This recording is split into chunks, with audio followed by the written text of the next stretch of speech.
Hey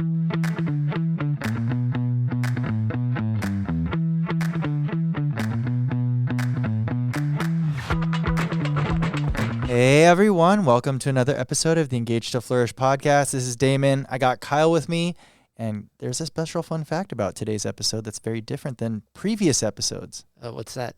I didn't mute you. And I didn't even know. See, it's because I trust you more now. I built up trust. Thanks, Damon. All right, well, it's been a couple of weeks since we've recorded an episode. We took the Thanksgiving holiday off, and we're back at it. So how was your Thanksgiving, Kyle? It was nice. A little family time and relaxing. But Mimo and I have been doing some Black Friday shopping for like the last 5-6 years. We go, a lot of it's to get shoes. There's a lot of places that have good deals. So we just buy ourselves and the kids a couple pairs of shoes for the year. And it's fine. We do it for a few hours. It's not super intense. And then we go to a few other stores. So it was good. Good to get that kind of checked off and behind me. I'm not a big shopper. Yeah, I mean, Black Friday isn't just Black Friday anymore. It's like now the whole week. It's true. We're recording on Wednesday, and I'm still getting emails about Black Friday sales that are still going on. True. But yeah, it was good. So it was a good time to kind of recharge and refresh a little bit. How about yourself? Yeah, Thanksgiving was good. It was a little different this year. We hosted more Thanksgiving parties than we normally do, so it was a little bit more tiring, but it was good. It's always good to spend time with family, and want to give a shout out to my mother-in-law. I know she doesn't listen to this podcast, but I always love her stuffing. It's the best. It's the best. So if you like stuffing, then just be jealous because. Well, we didn't record last week though either, so we had the testimony, our Thanksgiving service, Testimony Sunday. Did you want to talk about that at all? Yeah, why don't we kick off our episode with talking about Testimony Sunday? So usually around Thanksgiving time, we have give people an opportunity to do open mic and share things that the Lord that has done this year that they're thankful for. And I wasn't there that Sunday, so I was listening to it on my drive back because we were out of town, and it was interesting because not everybody says their name when they come up. So I'm trying to listen to voices like, oh, I think that sounds like this person. It's so funny because I was saying names on some of them, and then some I'm like, I don't know if I'm supposed to be saying their name. Maybe I shouldn't. So then some I didn't. Yeah, so it was good to hear from some people that I haven't heard from before, or maybe we haven't heard from before. Yeah. Just some new faces, some new people, and it's really always encouraging to hear a Testimony Sunday when there's no gaps. Right? I know, and so. In the past, we've had some of those where it's a lot of dead space, a lot of just people waiting. But, I mean, man, the Lord must be doing a lot because people are just jumping up out of their seat to come up and share. Well, you weren't there, so it was nice having the kids, like, right there in the front because they got it kicked off. And it didn't feel like they were far and had to go up a bunch of steps and, like, it's intimidating. So, yeah, they got it started, and then it was kind of like a tag team between siblings or relatives, and everybody's thankful for Tyson. Yeah, and then after that, it was good. That kind of broke the ice, and then once the adults started going, and then it was cool. We even got some youth in there without having to prod, and then we got a few more later. But yeah, it felt really natural that people wanted to get up there and share and give testimonies. Yeah, I think it was a good way to get the Thanksgiving week started off with people sharing the things that they're thankful for, not just like personally, but thankful for the Lord, what the Lord has been doing. Mm-hmm. Yeah, I've talked to some other people. We like to do a couple or a few testimony Sundays a year, and we can do different themes too. Like this one's definitely more of like a what are you thankful for? So that fits the Thanksgiving week. But in future times, like we can do it more targeted towards a testimony about healing, about God's provision, about just different things. So yeah, if you have ideas on that, pass them along to us. We'd be open to taking that in consideration. And just to give a little sneak peek, we are having our very first New Year's Eve service. Well, we don't actually. Service is probably the wrong word for it, but we're having our very first New Year's Eve event on New Year's Eve, and we just, I guess, finalized our start times and everything. Yeah, your details. Right, so. Yeah. It's going to be on New Year's Eve, which is Wednesday, December 31st, and we're going to start at 6:30, and we're going to have some programmed messaging service type thing, a program Yeah. from 6:30 to 7:30, and then after that we'll have some organized activities, and then after that it'll just be if people want to hang out, they can hang out till midnight.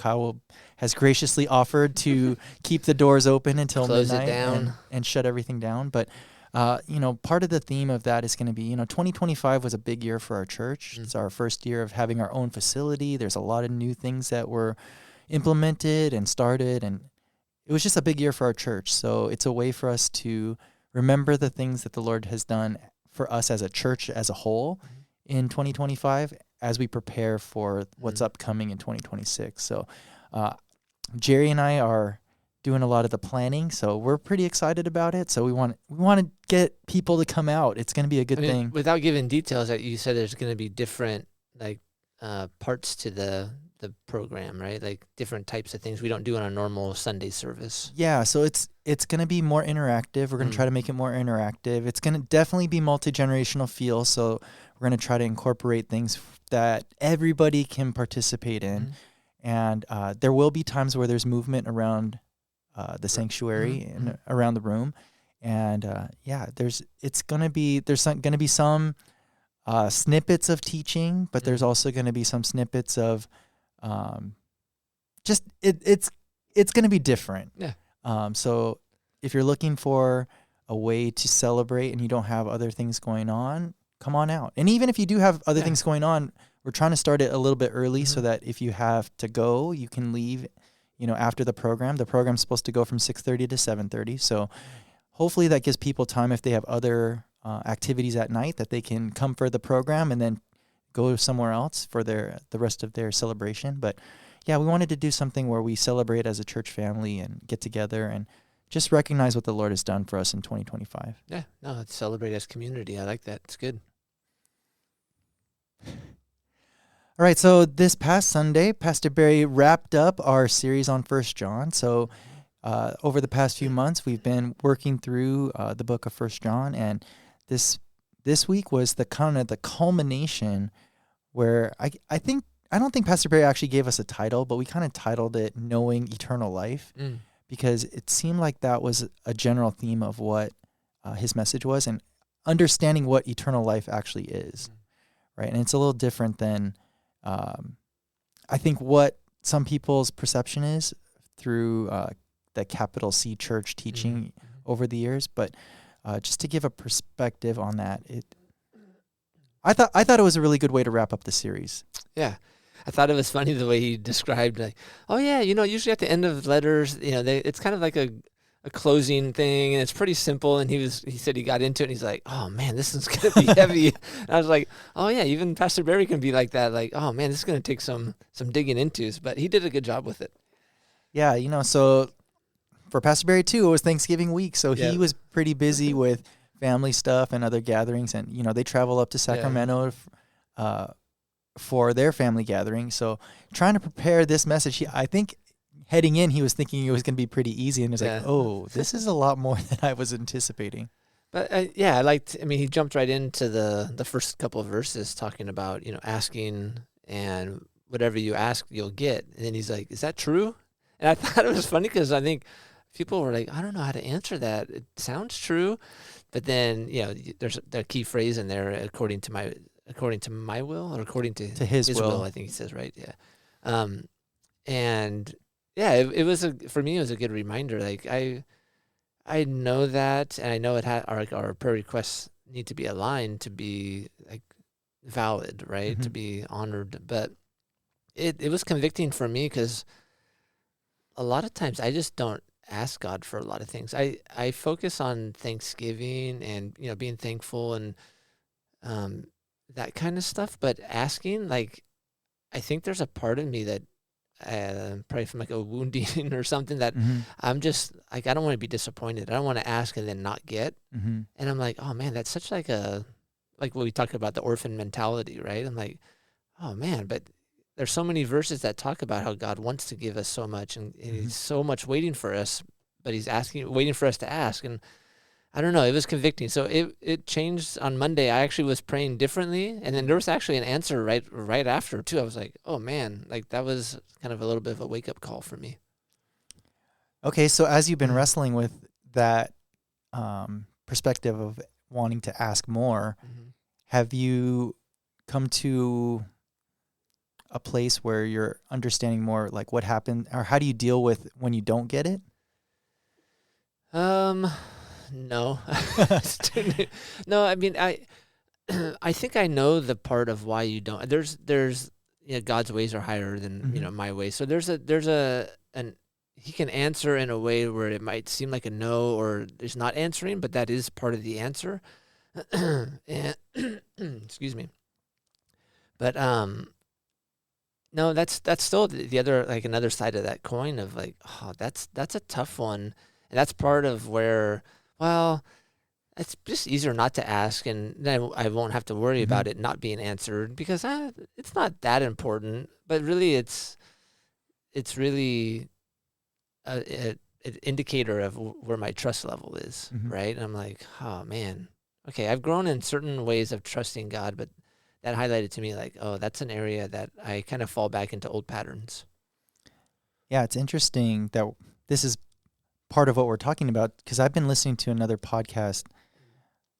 I mean, haven't been listening to a lot of podcasts recently, but this one popped up on my feed that I was like, oh, maybe I should listen to this. And they were talking about waiting, Mm. and so one of the things that the person was talking about was how when we ask, especially for things that are kind of deep and dear to us, it's Mm-hmm. actually a very vulnerable position, Mm. right? Because when we're asking what we real are like our deepest heart's desire, Mm-hmm. that puts us in a vulnerable position because then what happens when we don't Mm-hmm.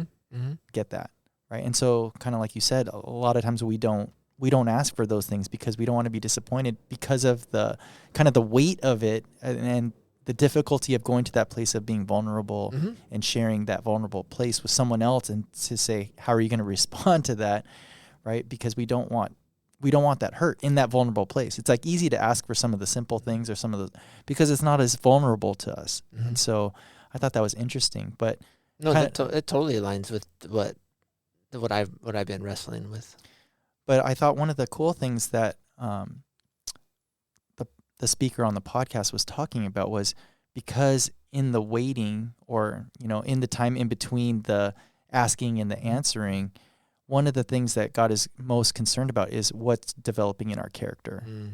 And so that's like a higher priority for him, according to the speaker, Mm-hmm. than us getting what we want or Mm. us getting what we're asking for.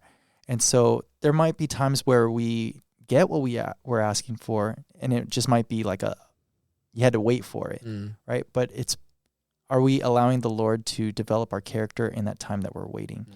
And are we living in a posture that's hopeful for what the Lord has for us? Because what the Lord has for us is good. So even if we don't get it, there's a reason for it because he's actually out for our good. Mm-hmm. And it could be part of it is just developing our character. It could be, the patience development, the perseverance development, the hope development. Are we able to hope when it seems like things are bleak or Mm-hmm. we're not getting what we're asking for? Are we still able to have a posture of hope? Mm-hmm. And so I thought that was just kind of interesting, the timing of listening Yeah, to that. for sure. Yeah, it's like God has a layer of wisdom that just kind of, it seems simple or seems, oh yeah, that makes sense, but it kind of blows me away sometimes if that's not how I would normally act. And I was just listening to something this morning too that it was talking about the book of Revelation and things like that where like no one knows the hour or the day, right? Mm-hmm. And then the speaker was saying, yeah, because if we knew, then we would be lazy and be complacent up until a certain time. Then, oh, now it's time to get ready. But like God, He does that on like out of His wisdom. Like, no, you need to always be ready, and you need to always be like anticipating, like it's any time. And I thought, oh, yeah, it's like it would be easy just to tell everybody because how many times does God get questions? Okay, when are you coming back? Like, why? Yeah. When is like He could just tell us the answer. But then if we knew, then our faith isn't developed, and all those like characteristics you were just mentioning. Mm-hmm. And actually, Paul addresses that in Thessalonians because he talks about the day of the Lord, and he's addressing them because they're feeling like, oh, we can just do whatever we want. We can just be lazy because the day of the Lord is coming, and right. I think that's what the guy was referencing too, because it was so good job, Damon. I don't think you listened to that podcast, but No, I didn't listen to that podcast, but we did spend a lot of time on that when I was in school. We talked about that one a lot. So, but how about so that was something that stood out to me. But how about you? Is there something in First John that, or in that part of First John that stood out? In this section, the part that stood out was when Pastor Barry was talking about looking at the original language, right? And so how he was talking about the knowing, and it was in verses, I mean, for most of the section, because he was doing 13 to 21, right? And so in most of it, he's talking, if we look at the original language, he's using the word knowledge as like understanding and kind of an intellectual and like a faith, but like in our mind, right? But then the culmination of all that, it's like we need to know all these things. We need to be able to trust all these things in our mind, and we need to fully believe in them. And then the place that he got to is so that we can know, but the knowing that he's talking about in this second part is like an intimacy, so that we can have an intimacy with the Lord. And so it's like, oh, that's something that you don't get if you're just looking at it in English, right? Sure. Because it's the same word, it's same knowledge, right? But if you look at it in the original, it's like we go from a kind of a head knowledge to an intimate knowledge, right? And that's different. And so I thought that part really stood out to me because, yeah, I think sometimes we just focus so much on like, oh, I need to grow in my intellect, or I need to know more in my mind. But sometimes actually the thing that we really need to grow in is our knowledge intimacy. And that's just very different than our culture, especially we live in a Western culture that values like intellect and wisdom and mind. And really there's so much more that we can know of the intimacy and closeness of the Lord. That is the part that actually transforms us. And so I thought that was really, I was really thankful that Pastor Barry kind of brought that out and looking at the original language. Yeah, I agree. And I liked how he did it at the end with that one slide, because he was describing it and I knew where he was going. He was going to have a contrasting, knowing like the other side of it. But then when he put it up and he had all the ones in yellow, like all of the knowing for understanding, and then the last one in green, I think it was green. It was green, yeah. And then it's like all of those, and then at the very end, so that we know him, so that we have intimacy. So he wants us to have all this knowledge, but the purpose is to know him like on a deeper level. I'm like, oh, that the way that he pulled that out was really cool.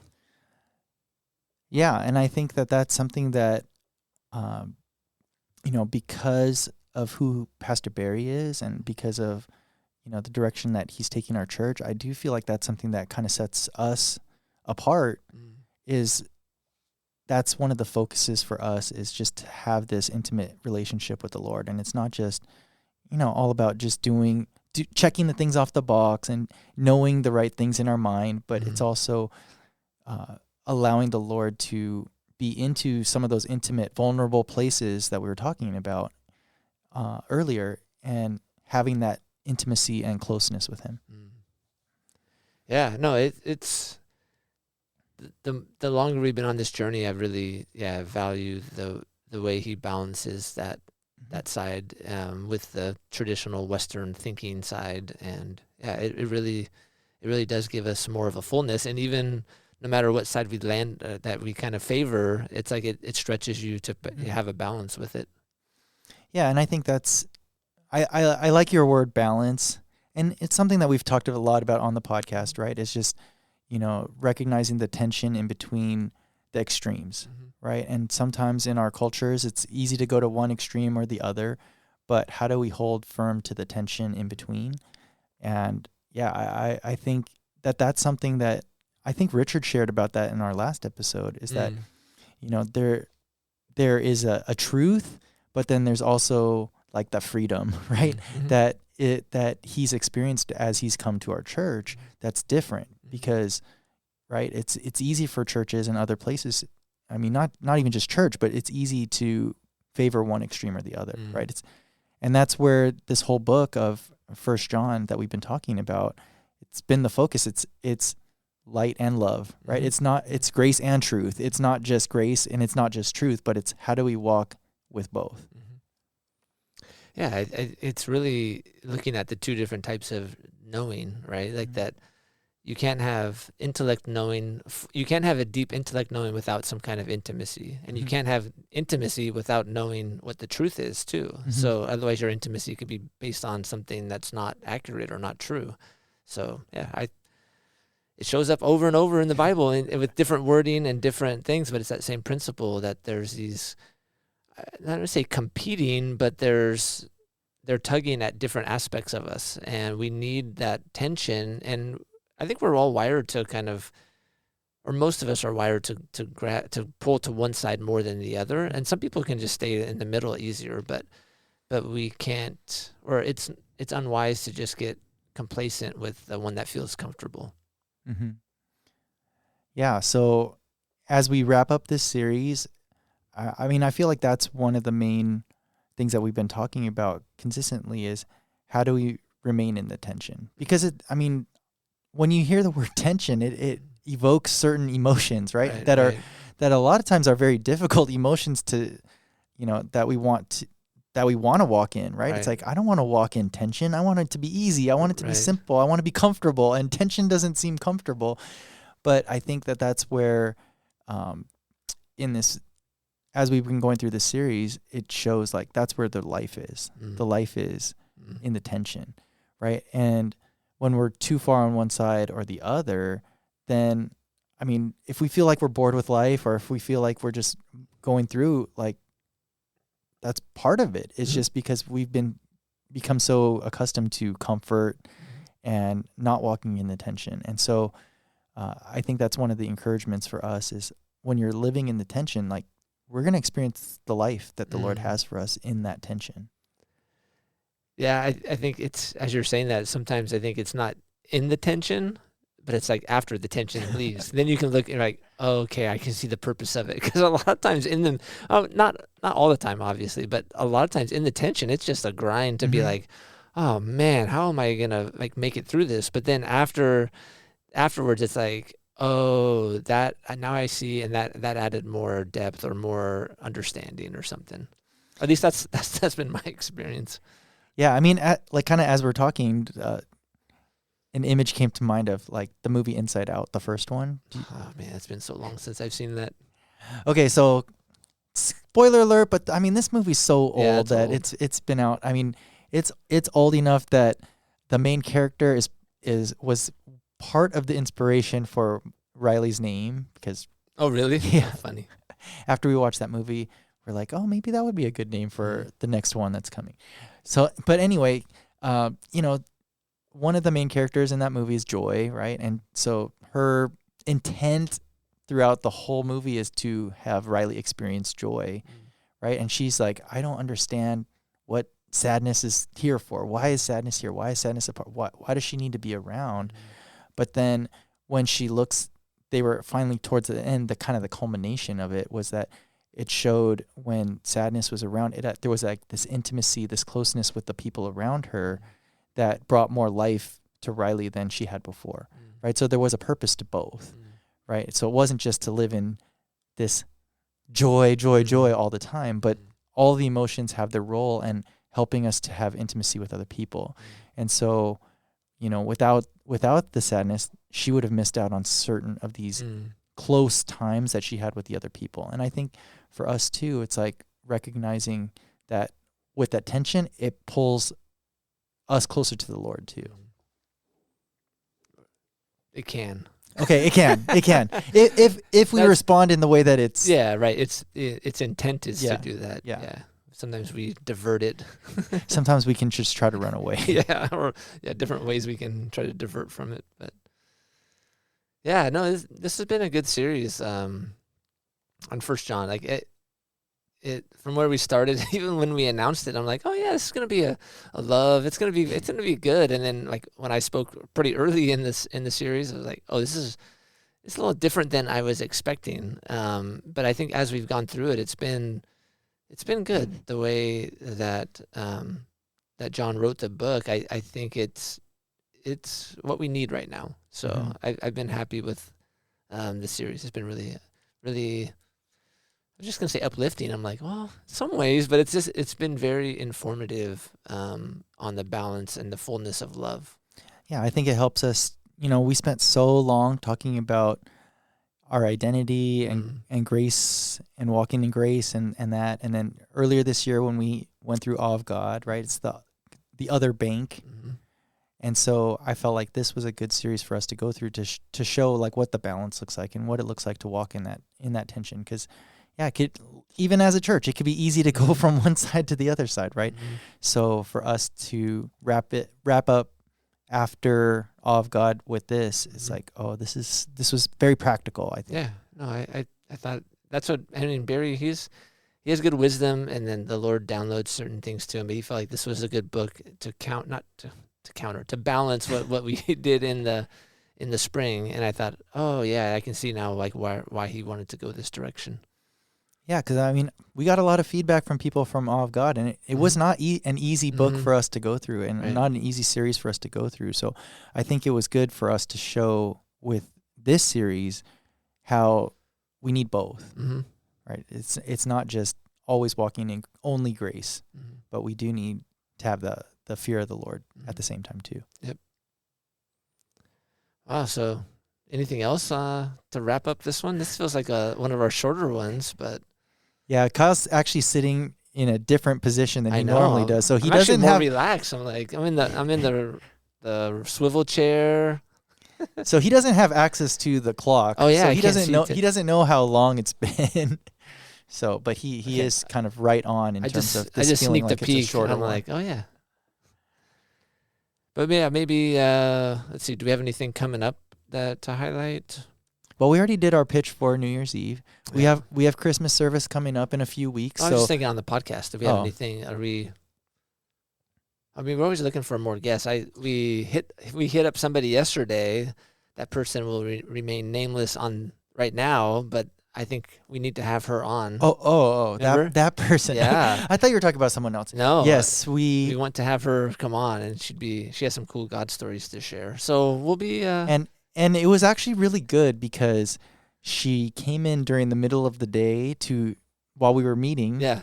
And I was like, oh, one of the reasons we hadn't asked her before was because we thought she couldn't meet during the middle of the day. So, so hopefully that person comes on. But yeah, we're still looking for more people. It's always fun to have a third or fourth voice. So actually, I do have a special guest lined up for next week. Oh, that's right. You told me that. It's a friend of mine from college, and we've had some pretty good, deep conversations. And when I told him that we had a podcast, he's like, oh, I'd be open to coming on. It's like, oh, we're always looking for new guests. So he's lined up for next week. So we will give a nice introduction. But